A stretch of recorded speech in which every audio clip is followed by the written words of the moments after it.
Do you guys still remember Utemba and Nelisa from Married at First Sight Mzansi? Well, these two seem to be happily ever after.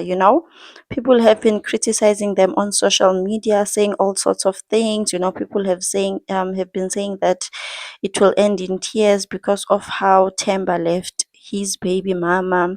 Nelisa will never be happy with this man and all of those bad things. So they seem to be very happy, even on TikTok. They are just a happy family.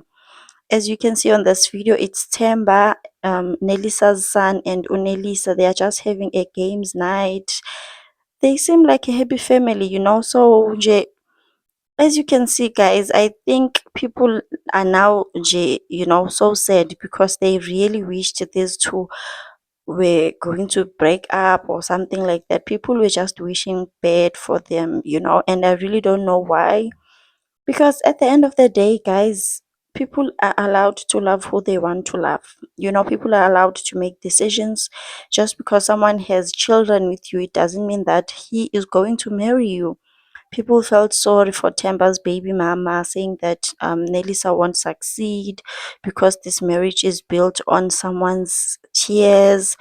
But it seems like they ended up even getting married in real life. This was a video of their lobola negotiations.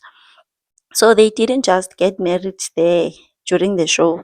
They took things to real life, made a ceremony. Temba paid lobola, and they seem to be having fun even during the lobola negotiations. So at the end of the day, love won, guys. Love has really won between these two.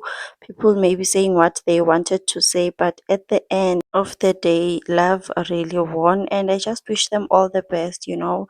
I can see that they managed to conquer Sana during all odds, because all the odds were just against them. People didn't wish them well. People were just worried about the kids, about the baby mama, but they seem to be having fun. They seem to be one happy family. I just wish them all the best. At the end, it does work out, Sana. It really does work out. Leave a comment in the comment section down below, guys.